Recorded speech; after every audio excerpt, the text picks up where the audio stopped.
Hello students, स्वागत है आप सभी का आपके अपने चैनल में। जैसा कि आप लोगों के बहुत सारे कमेंट्स आ रहे थे कि आपको पूरा सेकंड सेमेस्टर आपका एमए का सोशियोलॉजी का मैं कंप्लीट करवा दूं, तो मैंने स्टार्ट कर दिया है। एंड आज हम बात करने वाले हैं एमए फर्स्ट ईयर की सोशियोलॉजी के सेकंड सेमेस्टर के पेपर नंबर 1 के यूनिट नंबर 1 पर हम बात कर रहे हैं। यूनिट नंबर आपको पता ही है 1 है, जो है पेपर 1 का, वो है कार्ल मार्क्स से रिलेटेड।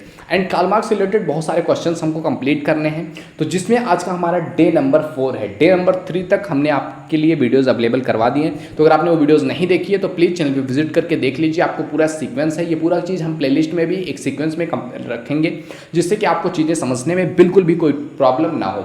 ओके मेरे दोस्त, तो चलिए टाइम ना वेस्ट करते हुए स्टार्ट करते हैं। इससे पहले अगर आपने अभी तक चैनल को सब्सक्राइब नहीं किया तो प्लीज़ चैनल को सब्सक्राइब करके बेल आइकन जरूर हिट कर लें, जिससे कि आपको आने वाली वीडियोज़ का नोटिफिकेशन मिलता रहे।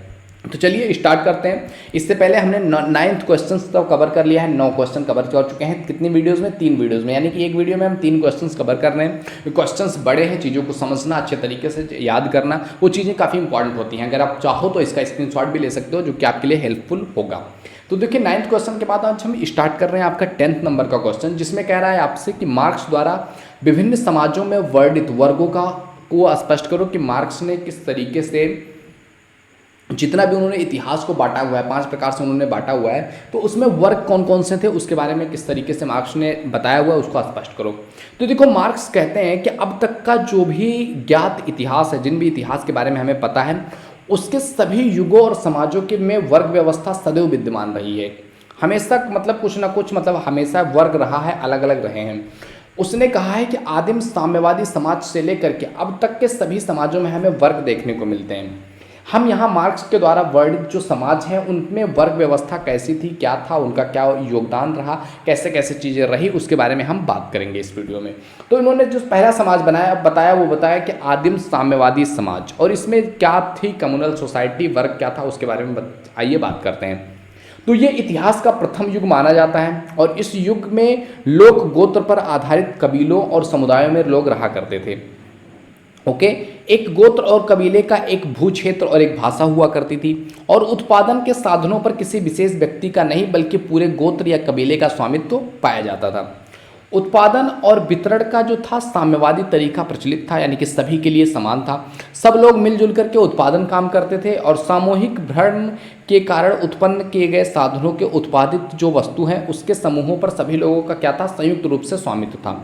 व्यक्तिगत अधिकार के अभाव के कारण ना तो कोई भी किसी का शोषण करता था और ना ही कोई वर्ग व्यवस्था थी। समाज में श्रम विभाजन जो था लिंग भेद के आधार पर पाया जाता था, इसलिए स्त्री और पुरुष दोनों भिन्न भिन्न कामों को करते थे। स्त्रियों का जो काम है वो स्त्रियां कर रही हैं, पुरुषों का जो काम है पुरुष कर रहे हैं। इसी प्रकार से आयु भेद के आधार पर भी बालक, युवा और वृद्धों में श्रम विभाजन किया गया था कि बच्चे कौन सा काम करेंगे, युवा कौन सा काम करेंगे, वृद्ध कौन सा काम करेंगे। इस प्रकार इस युग में उत्पादन के साधनों पर संयुक्त स्वामित्व होने के कारण वर्ग व्यवस्था नहीं पनपी थी। यद्यपि आयु और लिंग के आधार पर श्रम विभाजन पाया जाता था, इसके आधार पर भी आप इसको कह सकते हैं कि आयु और लिंग के आधार पर वर्ग व्यवस्था थी। दूसरा था आपका दासत्व युग में वर्ग, क्लास इन स्लेव सोसाइटी। तो क्या हुआ, देखो धीरे धीरे क्या हुआ, भौतिक परिस्थितियों में परिवर्तन हुआ और दास मूलक समाज की स्थापना हो गई। और इस युग में मनुष्य ने कृषि कार्य करना, पशुपालन करना, दस्तकारी करना स्टार्ट कर दिया था, और समाज में निजी संपत्ति के विचारों का उदय हो गया था। श्रम विभाजन भी पनपने लगा था। यह युग अपने पूर्व युग से बिल्कुल अलग था, क्योंकि सामाजिक उत्पादन के साधनों पर सामूहिक स्वामित्व के स्थान पर क्या हो गया था, धीरे धीरे सामूहिक साहित्य खत्म हो गया था, और सामूहिक साहित्य के स्थान पर कुछ लोगों का स्वामित्व हो गया था। उत्पादन के साधन जैसे कि भूमि से उत्पादन हो सकता था, श्रम हो गया, औजार हो गया, पशु हो गया, बीज हो गया, इन पर जो है समुदाय के कुछ लोगों का स्वामित्व हो गया था, और इनका अपना एक वर्ग बन गया था कि जिन लोगों के पास स्वामित्व है, पैसा वाले हैं, वो अलग वर्ग हो गए, जिन्हें हम दास या स्वामी कहते थे। और दूसरी ओर कुछ लोग थे जिनके पास उत्पादन के स्थान, भूमि, पशु, औजार नहीं थे। उनके पास केवल अपना व्यक्तिगत उपभोग की कुछ चीज़ें ही थी, और इन्हें समाज के संपन्न वर्ग ने अपना दास बनाया, और उनसे बलपूर्वक क्या हुआ, काम लेना स्टार्ट कर दिया गया। दास जो थे वो स्वामी वर्ग जो है परजीवी वर्ग था, जो उत्पादन के साधन, मकान, संपत्ति, इन सभी के लिए स्वामी के पर निर्भर रहता था। इस वर्ग में जो था दासों को खरीदने की क्षमता थी, यानी कि जो मालिक हुआ करते थे वो दास को क्या करते थे, खरीद लेते थे। और यही वर्ग क्या था, उत्पादन कार्य का संगठन करता भी था। दासों द्वारा जो भी उत्पादित अतिरिक्त वस्तुएं होती थीं वो भी इस वर्ग की संपत्ति का मुख्य स्रोत थी। ये लोग दासों को पशुओं की तरह खरीदते और बेचते थे, मार भी सकते थे अगर उन्होंने उनको खरीद लिया है तो। इस युग में जो था दास स्वतंत्र नहीं था, संपूर्ण रूप में वह अपने मालिक पर आधारित था। इस प्रकार दासत्व युग में दासों और उनके स्वामियों के दो अलग अलग वर्ग बन गए। एक वर्ग बन गया दासों का और एक वर्ग हो गया स्वामियों का। स्वामियों ने दासों का शोषण किया, संपत्ति कुछ ही लोगों के हाथों में केंद्रित होने लगी, जिससे कि वे आर्थिक और राजनीतिक दृष्टि से जो है शक्ति संपन्न होने लगे। जिनके पास पावर आने लगा, जिनके पास संपत्ति आने लगी, वो पावरफुल होने लगे। वो दासों से जबरन काम लेने लगे और पहले की भांति अब लोग स्वेच्छा से मिलजुल करके काम नहीं करते थे। इस प्रकार मार्क्स के अनुसार दासत्व युग में पहली बार वर्गों का उदय हुआ, मुख्य रूप से जो हमें देखने को मिला। इस समाज ने पूर्व समाज की जो है अपेक्षा बहुत आर्थिक उन्नति किया। इस युग में नगरों का निर्माण हुआ, व्यापार का विकास हुआ, कृषि और उत्पादन के लिए धातुओं के औजार बनाए गए, लोहे के हथियार बनाए गए, रण कौशल से सुसज्जित बड़ी बड़ी सेनाएं भी खड़ी की गई, विलासिता की वस्तुओं का निर्माण भी हुआ, हस्तशिल्प का पर्याप्त विकास भी हुआ। और इस प्रकार दासत्व युग में दास और मालिक दो वर्गों में क्या हो गया, बट गए। इसके बाद नेक्स्ट वर्ग आता है आपका सामंती समाज में वर्ग। सामंती समाज में भी दो वर्ग पाए गए। एक तरफ सामंत या राजा हुआ करते थे और दूसरी तरफ जो था अर्धदास किसान होता था। अर्धदास मतलब आधा वो दास है और किसान भी है। सामंतों के पास उत्पादन के साधन यानी कि विशेष करके जो है भूमि होती थी। यही लोग क्या थे, सत्ताधारी थे। जिनके पास भूमि पर अधिकार था वही क्या था, सत्ताधारी था।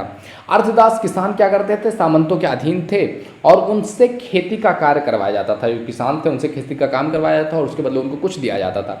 यद्यपि इनकी जो स्थिति थी वो पूर्व के जो दास थे उनके जैसी तो नहीं थी, लेकिन इन पर अनेक प्रकार के प्रतिबंध लगे हुए थे। यानी कि पहले के दासों की तरह नहीं थे कि जिनको खरीद लिया उनको बेच दिया, उनको मार सकते हैं, पीट सकते हैं, ऐसा नहीं था। लेकिन काफ़ी हद तक उन पर क्या था, प्रतिबंध लगा हुआ था। भूस्वामी सामंत ही अर्धदास किसानों के श्रम के संगठन करता थे और उनके द्वारा उत्पादित अतिरिक्त वस्तुओं का अधिकांश भाग वो स्वयं ले लेते थे।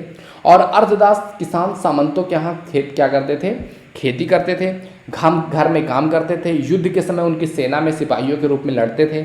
और इस युग में निजी संपत्ति की जो धारणा थी वो और भी प्रबल हो चुकी थी। राजा बन रहे थे लोग, राजाओं के पास जो है सारी संपत्ति उन्हीं के पास थी। सामंतों के द्वारा किसानों का शोषण भी होता रहा और इन दोनों वर्गों में संघर्ष पूर्व समाज की तुलना से अधिक स्पष्ट हो गया था। यानी कि जो था इनमें जो एक दूसरे में संघर्ष की भावना थी ये पहले से ज़्यादा स्पष्ट होता दिखाई दे रहा था। और इस तरीके से समाज आगे बढ़ता रहा और आया नेक्स्ट चीज़ आपका पूंजीवादी समाज में वर्ग। जो क्लास था और कैपिटलिज्म जो सोसाइटी बनी उसमें क्या था, तो इस समाज की स्थापना की, इस समाज की शुरुआत होती है मशीनों के द्वारा। मशीनों का आविष्कार होता है, बड़े बड़े उद्योग धंधों के कारण इस समाज में उत्पादन के साधनों पर पूंजीपतियों का अधिकार होता है और उत्पादन का जो काम है वो श्रमिकों के द्वारा करवाया जाता है। और मार्क्स जो था वो श्रमिक वर्ग को सर्वहारा कहता है और पूंजीपति जो वर्ग है उसको बुर्जुआ कहता है। अब सर्वहारा वर्ग जो था वो पूंजीपति वर्ग का क्या करता है, विरोधी होता है, क्योंकि उससे काम करवाया जा रहा है और उसको उसके बदले उतना पैसा नहीं दिया जा रहा है। किंतु साथ ही उसकी एक आवश्यक शर्त भी होती है कि सर्वहारा वर्ग के पास उत्पादन के साधन नहीं होते, अतः वह पूंजीपति को अपना श्रम, अपनी मेहनत बेच करके अपनी आजीविका चलाता है। क्योंकि जो है चीज़ें तो है नहीं, सामान तो है नहीं उत्पादन के, तो वो क्या करता है, जो पूंजीपति होते हैं जिनके पास सामान होता है, जिनके पास उत्पादन के साधन होते हैं, उनके पास जाकर के अपना श्रम बेचता है, अपनी मेहनत बेचता है और उसके बदले पैसे पाता है। पूंजीपति वर्ग जो है वो सर्वहारा वर्ग की मजबूरी का फायदा उठाता है और उनका आर्थिक शोषण, शारीरिक शोषण भी करता है। प्रारंभ में पूंजीपति वर्ग एक प्रगतिशील वर्ग था, किंतु धीरे धीरे क्या हुआ, ये एक शक्तिशाली उत्पादक शक्तियों के विकास के कारण पूंजीपति वर्ग भी और शक्तिशाली होता गया और उसने उत्पादन को संगठित करने के बजाय सामाजिक प्रगति को ही रोक दिया। आधुनिक पूंजीवादी समाज जो कि सामंत समाज के विध्वंस से पैदा हुआ है, उसमें वर्ग संघर्ष समाप्त नहीं हुआ, बल्कि उसने पुराने रूपों के स्थान पर कुछ नया रूप जो है विकसित कर लिया है। उत्पीड़न की जो पुरानी अवस्था थी उसके जगह पर नई चीज़ लेकर के आ गए हैं और संघर्ष के जो पुराने रूप थे उसमें नया रूप ला करके खड़ा कर दिया। जैसे पहले क्या होता था, दास और किसान हुआ करते, मतलब स्वामी और किसान हुआ करते थे, सामंत और किसान हुआ करते थे, तो उनमें एक प्रॉब्लम थी। लेकिन अभी जो था वो अलग क्लास आ गया है। अभी middle class, upper class, high class, तरह तरह की क्लास आपको देखने को मिल जाएंगे। तो इस प्रकार मार्क्स यह मानते हैं कि आर्थिक उत्पादन के प्रत्येक स्तर पर समाज में दो वर्ग विद्यमान रहे हैं।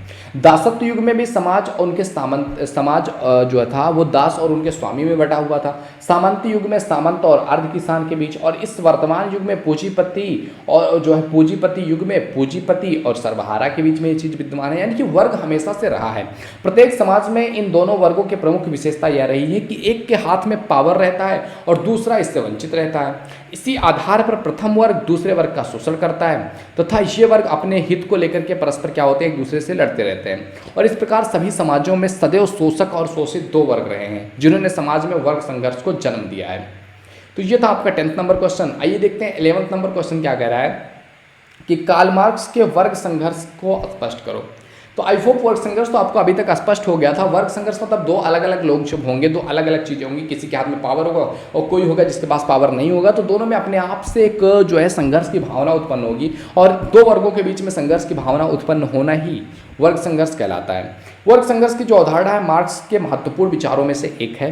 मार्क्स ने वर्ग संघर्ष की अवधारणा जो है वो ऑगस्टिन थोरे से ली है, किंतु इनकी पूर्ण विवेचना जो है वो मार्क्स ने किया है। मार्क्स मानते हैं कि इतिहास के प्रत्येक युग और प्रत्येक समाज में सदैव दो विरोधी वर्ग बने रहे हैं, शोषक वर्ग और शोषित वर्ग। ये दोनों वर्ग परस्पर क्या है, जो है संघर्षरत हैं। इनके संघर्ष से ही जो है समाज के विकास की प्रक्रिया आगे बढ़ती रही है। ये संघर्ष होता है तो एक नई व्यवस्था सामने आती है।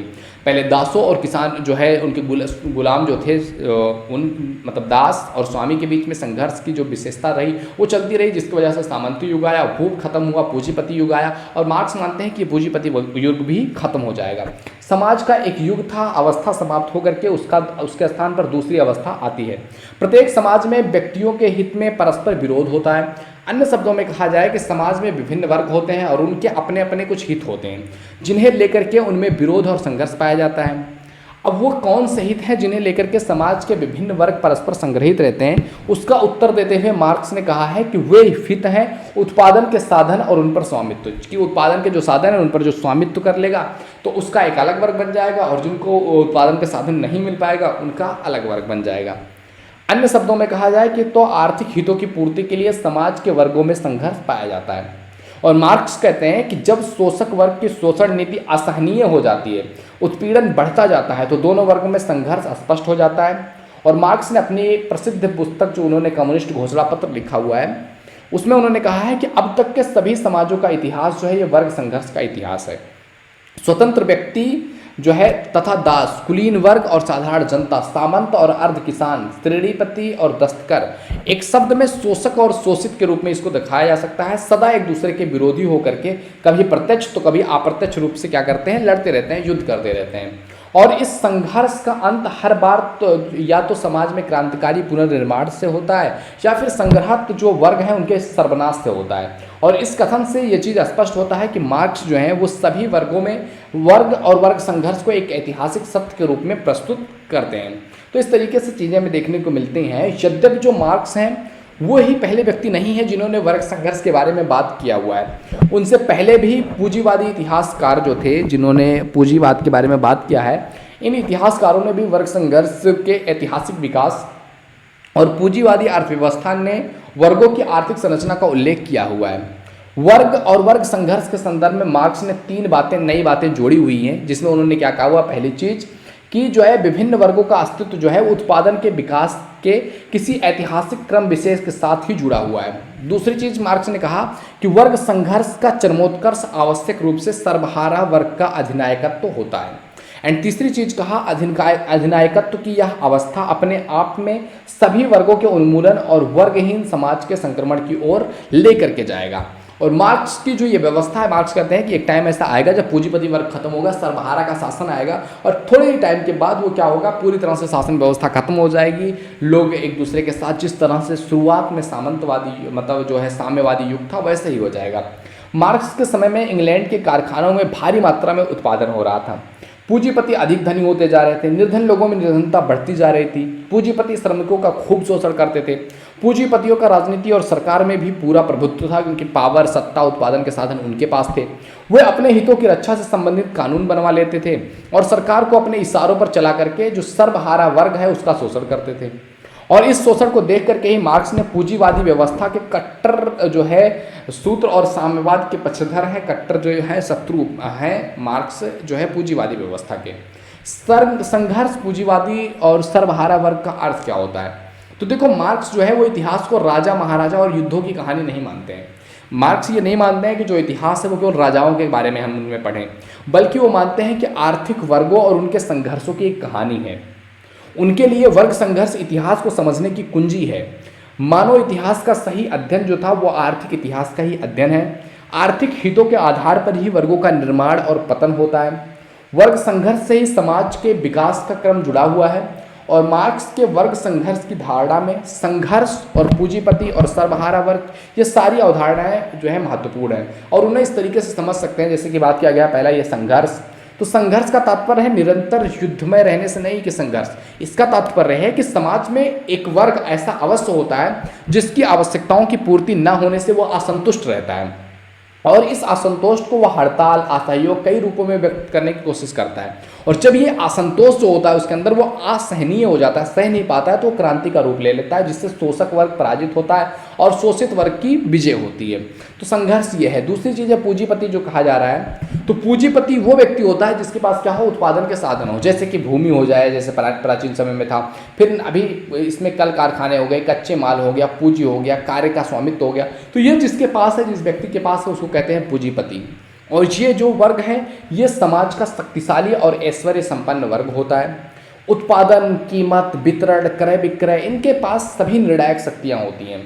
इनको अपने लाभ को बढ़ाने के लिए श्रमिक और उनके परिवार का ये शोषण करते हैं। यह वर्ग जो है ये अतिरिक्त मूल्य को हड़पने वाला परोपजीवी है जो सामाजिक आवश्यकताओं की पूर्ति के लिए नहीं बल्कि लाभ के लिए उत्पादन करता है। तीसरा जो सर्वहारा वर्ग है, तो ये वर्ग वो वर्ग है जो उद्योगों में श्रम करके अपनी आजीविका कमाता है, यानी कि अपना जो श्रम है अपनी मेहनत करके क्या करता है, आजीविका चलाता है। इनके पास उत्पादन के अपने साधन नहीं होते हैं बल्कि ये क्या करते हैं, पूंजीपतियों को अपना जो श्रम है, मेहनत है, वो बेच करके अपना जीवन यापन करते हैं। और ये जो वर्ग है ये पूंजीपति वर्ग, जिसे मार्क्स बुर्जुआ कहता है, उनकी दया पर ये जीवित रहते हैं। यह अपनी जो है मजदूरी स्वयं निर्धारित नहीं कर सकता बल्कि जो बुर्जुआ वर्ग है, जो पूंजीपति वर्ग है, उनकी इच्छा और बाजार के मूल्य से ये तय होती है। यह अपनी पसंद का जीवन भी व्यतीत नहीं कर सकता है। तो इस तरीके से चीज़ें होती रहती हैं। अब बात करें पूंजीपति जो युग है इसमें वर्ग संघर्ष की तीव्रता कैसे हो सकती है। तो आधुनिक जो पूंजीवादी समाज है उसकी उत्पत्ति जो है वो सामंतवादी समाज के जो है विध्वंस के बाद हुआ और इस जो है युग में वर्ग संघर्ष बहुत ही स्पष्ट और तीव्र होता गया है। पूंजीवादी व्यवस्था में उत्पादन जो है वो फैक्ट्री प्रणाली द्वारा होता है और उत्पादन बड़ी मात्रा में होता है। और द्वंद्ववाद के सिद्धांत जो है उसके अनुसार क्या कहा जाता है, तो द्वंद्ववाद के सिद्धांत के अनुसार पूंजीवादी समाज में भी दो वर्ग उत्पन्न हुए हैं। एक हुआ है बुर्जुआ जिनके पास उत्पादन के साधन है और दूसरा सर्वहारा। और दोनों वर्गों को अर्थात पूंजीपति और श्रमिक दोनों वर्गों को एक दूसरे की ज़रूरत है। श्रमिकों के अभाव में पूंजीपतियों के कारखाने बेकार हो जाएंगे और अगर पूंजीपति श्रमिकों को कारखाने में काम ना करने दें तो वो भी भूखे मर जाएंगे। यानी कि दोनों जो दो वर्ग हैं ये एक दूसरे के पूरक हैं, होते हुए भी अपने अपने हितों के लेकर के एक दूसरे से मतलब पूरक भी हैं लेकिन अपने अपने हितों के लिए लेकर के क्या करते हैं, लड़ते रहते हैं। पूंजीपति उत्पादन के यंत्रों का स्वामी होने से श्रमजीवियों पर कार्य की शर्तें लगाता है। वह अपने लाभ के लिए उत्पादन करता है और अपने लाभ को बढ़ाने के लिए श्रमिकों का शोषण करता है। वो श्रमिकों के कार्य के घंटे बढ़ा देता है, उन्हें कम मजदूरी देता है और मार्क्स इसे ही पूंजीपति के हाथों में दमन या अत्याचार का यंत्र कहता है। और दूसरी ओर इस व्यवस्था में श्रमिकों की बड़ी दयनीय स्थिति हो जाती है। यदि श्रमिक वर्ग पूंजीपति द्वारा लगाई गई शर्तों को स्वीकार नहीं करता है तो उसको काम से निकाल दिया जाएगा, उसके घर में भूखमरी मर जाएगी, उसके बेरोजगार हो जाएगा वो पूरी तरह से। तो एक तरीके से जो है ये जो भी सर्वहारा वर्ग है जो पूंजीपतियों के दया पर जीवित हो रहा है और वो मतलब कि अपने लाभ के लिए कभी कभी आप देखोगे अभी कोविड-19 का टाइम पीरियड था तो लोगों को क्या कहा कि काम पूरा करना है, सैलरी तुमको आधी दी जाएगी। तो मतलब उनका क्या किया जा रहा है, शोषण किया जा रहा है एक तरीके से। तो करता है, अगर वो नहीं करते हैं तो बेरोजगारी का सामना करना पड़ेगा। और मार्क्स कहते हैं कि दोनों वर्गों को एक दूसरे की ज़रूरत होते हुए भी अपने अपने हितों को लेकर के वो लड़ते रहते हैं। पूंजीपति सदा ही अपने लाभ को और ज़्यादा बढ़ाना चाहता है और ऐसा करने के लिए श्रमिकों के हितों की तिलांजलि दे सकता है, उनका शोषण करता है। और दूसरी ओर श्रमिक वर्ग अपनी दशा सुधारने के लिए, अच्छा वेतन करने के लिए, पाने के लिए, काम के घंटे कम करने के लिए पूंजीपतियों के विरुद्ध क्या करता है, क्रांति की गर्जना करता है। और इस क्रांति के फलस्वरूप जो है वो पूंजीवाद का विनाश जो है जरूर होगा, ऐसा मार्क्स मानते हैं, क्योंकि स्वयं पूंजीवाद में ही अपने विनाश की बीज मौजूद है। मार्क्स कहता है कि जिन शास्त्रों से बुर्जुआओं ने सामंतवाद का अंत किया है, जिन शस्त्रों से जो बुर्जुआ है पूंजीपति इन्होंने सामंतों का अंत किया है, वे ही शस्त्र जो है अब शक्तिशाली वर्ग के विरुद्ध प्रेरित हो रहे हैं। और इस प्रकार मार्क्स के अनुसार पूंजीवाद की प्रकृति ही ऐसी है कि वह अपनी कब्र स्वयं ही खोदता जा रहा है। तो इस तरीके से जो है 11 नंबर क्वेश्चन था। अब बात कर लेते हैं 12 नंबर क्वेश्चन की। तो 12 नंबर क्वेश्चन कह रहा है आपसे, पूंजीवादी समाज के विनाश को मार्क्स किस प्रकार से स्पष्ट करते हैं, किस प्रकार से बताते हैं कि पूंजीवादी वर्ग जो है इसका विनाश होगा ही होगा। जैसा कि अभी हमने पिछले क्वेश्चन में देखा, तो कुछ ना कुछ चीज़ें उसमें कनेक्टेड हैं। तो देखो, वर्ग संघर्ष के आधार पर ही मार्क्स ये कहते हैं कि पूंजीवाद की जो प्रकृति ही है वो आत्मविनाशी है, मतलब अपने आप ही उसमें ऐसा है, जैसा कहा गया अभी पिछले क्वेश्चन में, कि अपना कब्र उन्होंने खुद खोद रखा है। लाभ की प्रवृत्ति, अतिरिक्त मूल्य का हड़प करना, पूंजी का केंद्रीकरण, श्रमिकों में बढ़ती बेरोजगारी और निर्धनता, श्रमिकों का शोषण, पूंजीपतियों द्वारा श्रमिकों के प्रति अन्याय, अत्याचार का व्यवहार, मांग से अधिक पूर्ति, अधिक उत्पादन, बाजार का माल से पट जाना, आर्थिक संकट, यातायात और संचार के साधनों का विकास, श्रमिक वनों में चेतना जो है, श्रमिक वर्गों में जो है चेतना, सहयोग की भावना उत्पन्न होना, आज ये सभी ऐसे कारक हैं जो मिलकर के पूंजीवाद की कब्र तैयार कर रहे हैं। और हम यहाँ तक कारकों को संक्षेप में उल्लेख करेंगे तो पूंजीपति के विनाश तथा पूंजीवादी व्यवस्था में वर्ग संघर्ष की तीव्रता के लिए सारी चीज़ें उत्तरदायी हैं। जैसे कि व्यक्तिगत लाभ के लिए उत्पादन, यानी कि जो भी लाभ जो उत्पादन किया जा रहा है वो उत्पादन समाज के हित को रख करके या उपभोग को दृष्टि में रख करके नहीं किया जाता है, बल्कि एक पूंजीपति जो है वो अपना लाभ प्राप्त करने के लिए उसका उत्पादन कर रहा है, और ये कहीं ना कहीं बहुत बड़ी प्रॉब्लम क्रिएट कर रहा है। दूसरी चीज़ है आपका विशाल उत्पादन, एकाधिकार और पूंजी का संचय, यानी कि पूंजीपति व्यवस्था जो है, पूंजीवादी व्यवस्था, उसमें फैक्ट्री प्रणाली द्वारा जो है तीव्र गति से बड़ी मात्रा में उत्पादन किया जा रहा है, जिस पर थोड़े से पूंजीपतियों का एकाधिकार है और उनके हाथों में पूंजी का क्या है, केंद्रीकरण है। व्यक्तिगत स्वतंत्रता नष्ट हो रही है। बड़े पूंजीपतियों द्वारा छोटे और मध्यम वर्ग की जो पूंजीपति हैं उनकी संपत्ति का भी क्या किया जा रहा है, हरण किया जा रहा है।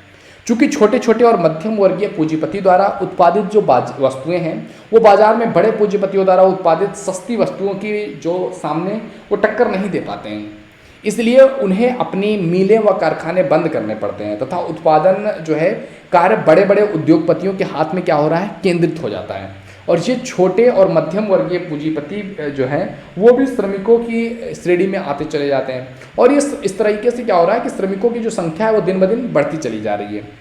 और मार्क्स कहता है कि जो पूंजीपति जो है पूंजी को स्वयं संचय करने में असफल होते हैं, वह सर्वहारा वर्ग के मध्यम वर्गीय पूंजीपति भी श्रमिकों की श्रेणी में आते चले जाएंगे, और वो धीरे धीरे विनाश की तरफ खुद बढ़ते चले जा रहे हैं।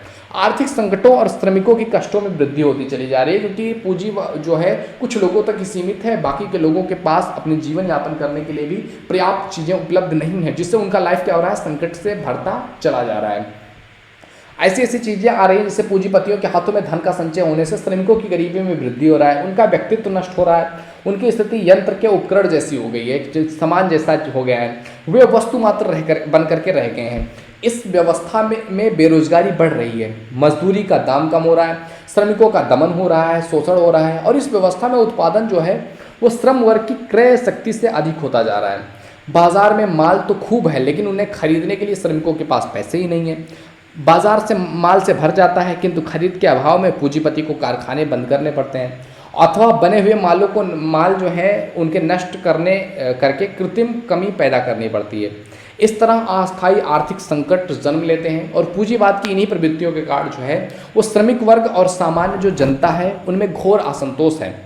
अंत में वह समय आ जाता है जब श्रमिकों के पास सिवाय अपनी बेड़ियों को तोड़ करके इनके खिलाफ खड़े होने के सिवाय कुछ नहीं रह जाता। सर्वहारा वर्ग का विद्रोह आरंभ हो जाता है, और वो संगठित होकर के क्या करते हैं, क्रांति करते हैं, जिससे सर्वहारा वर्ग की विजय जो है जरूर होती है, क्योंकि जो सर्वहारा वर्ग है वो अपने आप हमेशा ज़्यादा रहते हैं। व्यक्तिगत पूंजी जो कि इस सारी दुर्दशा के लिए उत्तरदायी है, उसका मौत का बिगुल बच जाता है, संपत्ति के हरण करने वाले लोगों वालों का ही हरण हो जाता है। इस प्रकार आर्थिक संकट और श्रमिक असंतोष जो है ये पूंजीवाद की मौत के लिए एक खुला आमंत्रण है।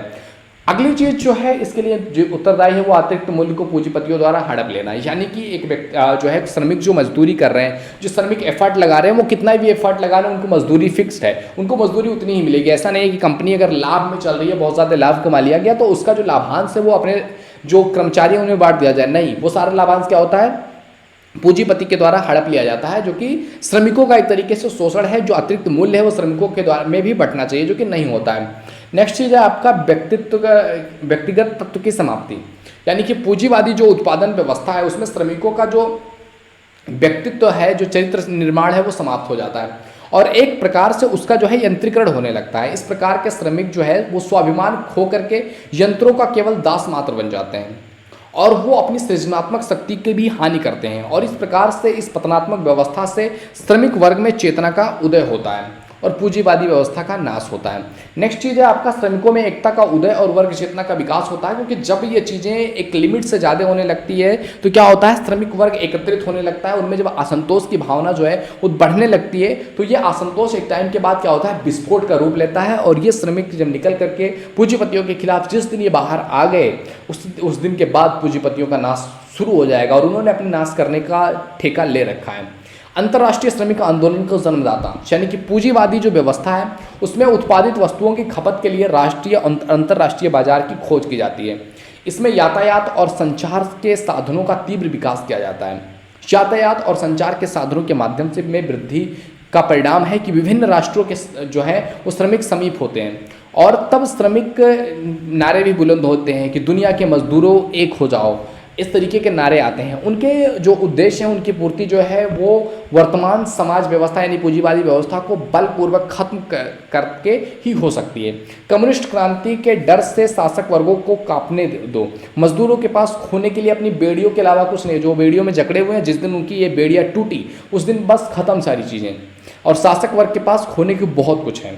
ओके, किंतु जीतने के लिए उनके पास जो कमजोर वर्ग है, जो सर्वहारा वर्ग है, उसके पास जीतने के लिए पूरी दुनिया पड़ी है। और मार्क्स का यह विश्वास है कि विश्व के सभी श्रमिक मिलकर के पूंजीवाद के विरुद्ध एक ऐसी अंतर्राष्ट्रीय क्रांति का श्रीगणेश करेंगे, शुरुआत करेंगे जो पूंजीवादी व्यवस्था को पूरी तरह से उखाड़ करके फेंक देगा। तो इस प्रकार इन सभी कार्डों से हम कह सकते हैं कि पूंजीवाद जो है वो स्वतः अपने विनाश की ओर बढ़ता जा रहा है और मार्क्स कहते हैं कि बुर्जुआ स्वयं सर्वहारा वर्ग को उनसे लड़ने के लिए यंत्र प्रदान कर रहा है। श्रमजीवी वर्ग की क्रांति के बाद श्रमजीवी वर्ग का जो अधिनायक तंत्र स्थापित हो जाएगा और धीरे धीरे पूंजीवादी वर्ग के अंतिम अंश भी समाप्त हो जाएंगे और उसके बाद एक वर्गहीन और राज्यविहीन समाज की स्थापना होगी। पूंजीवाद के विनाश के लिए श्रमिक वर्ग किस प्रकार तैयार होगा और किस प्रकार समाजवाद की स्थापना होगी, इसका जो उल्लेख है वो कम्युनिस्ट घोषणा पत्र में अगर आप पढ़ोगे तो आपको समझ में आएगा।